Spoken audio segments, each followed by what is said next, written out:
Kapag sobra kang nagbibigay, sobra kang naghahabol, at sobra kang nag-i-invest sa isang babae, napansin mo ba? Parang imbes na lumapit siya, lalo siyang lumalayo. Maraming lalaki ang nalilito dito.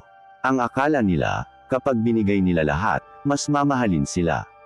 Pero sa mata ng Stoicism, maling pananaw ito. Sa video na ito, pag-uusapan natin ang 5 dahilan kung bakit lumalayo ang babae kapag over-invested ka. At higit pa roon tutulungan kitang baguhin ang mindset mo gamit ang Stoic philosophy ni Marcus Aurelius, Seneca, at Epictetus, para hindi ka na mawalan ng respeto, hindi ka na madahado, at higit sa lahat, para matutunan mong piliin ang sarili mo. Kung ready ka na, simulan na natin. Una sa lahat, kapag sobra kang nag-i-invest, nawawala ang misteryo. Tandaan mo, attraction thrives on curiosity. Kapag masyado kang available, predictable, at palaging nasa paligid, nawawala ang spark. Sabi nga ng Stoic philosopher na si Epictetus, "He who seeks too much approval, loses his own freedom." Ibig sabihin, kapag palagi mong gustong i-please ang isang tao, nawawala ang sariling dignidad mo. Kapag sobra kang invested, sinasabi mo sa babae, "Ikaw ang mundo ko." At sa halip na maramdaman niya ang halaga mo, naiisip niya, kung palagi ka lang nandyan, saan pa ang challenge? Saan ang excitement? Ang isang Stoic man, hindi kailanman binubunyag lahat ng kanyang sarili agad-agad. Pinapanatili niyang buo ang kanyang sariling mundo, may sariling passion, goals, at purpose. At dito, mas lumalalim ang respeto ng babae dahil alam niyang hindi ikaw yung tipo ng lalaki na umiikot lang ang buhay sa kanya. Pangalawa, kapag sobra kang invested, nawawala ang balance ng power sa relasyon. Sa dynamics ng attraction, mahalaga ang balance. Pero kapag ibinigay mo lahat oras, effort, pera, emosyon at siya naman ay walang gaanong binabalik, unti-unting lumalayo ang babae. Sabi ni Marcus Aurelius, "If it is not right, do not do it. If it is not true, do not say it." Kung hindi na healthy ang binibigay mo, kung hindi na ito totoo sa dignidad mo, bakit mo pa ito ginagawa? Ang babae ay natural na nirerespeto ang lalaking marunong maglagay ng boundaries. Kapag hindi mo ito nagawa, hindi siya lalayo dahil hindi ka mabait, lalayo siya dahil naramdaman niyang hindi ka marunong mag-value ng sarili mo. Ang Stoic man ay hindi alipin ng emosyon. Kahit mahal niya, marunong siyang maglagay ng limitasyon. Dahil alam niya, kapag nawala ang balance, mawawala rin ang respeto. Pangatlo, neediness. Kapag sobra kang invested, parang sinasabi mo, "Hindi ako mabubuhay kung wala ka." At ito ang pinakamabilis na paraan para mawala ang attraction. Seneca once said, "He who is brave is free." At ang pagiging needy sa atensyon ng babae ay kabaligtaran ng kalayaan. Ipinapakita nito na hindi ka buo bilang tao, na kailangan mo siya para lang makumplito. Ang babae ay hindi lumalayo dahil ayaw kanya, pero lumalayo siya dahil ang vibe ng neediness ay nakaka-drain, nakakaubos ng energy, at hindi siya makaramdam ng security.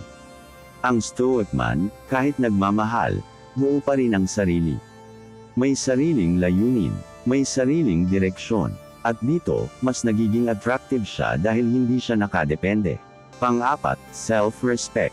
Kapag sobra kang invested, madalas kahit may red flags na, tinitiis mo pa rin.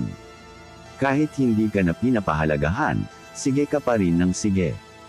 Pero sabi nga ni Epictetus, "You will never be free until you value yourself." Kung hindi mo kayang irespeto ang sarili mo, paano ka igagalang ng iba?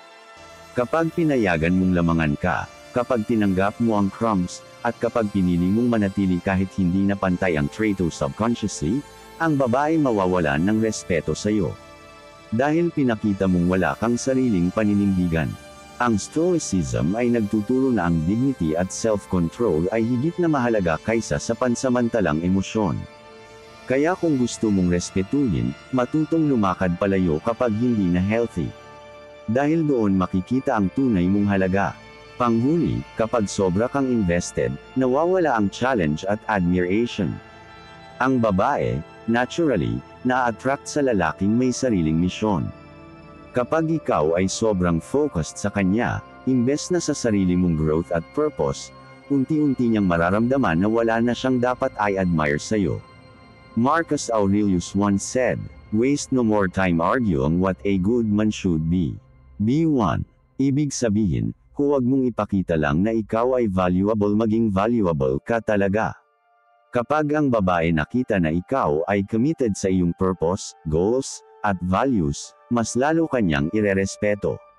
Pero kung lahat ng energy mo ay nasa kanya lang, nawawala ang admiration. Ang stoic man ay hinahabol hindi dahil naghabol siya kundi dahil siya mismo ay kahanga-hanga. Kaya ngayon, balikan natin.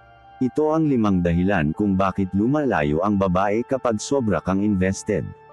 Nawawala ang misteryo. Nawawala ang balance ng power. Napapakita ng neediness. Nawawala ang self-respect. Nawawala ang challenge at admiration.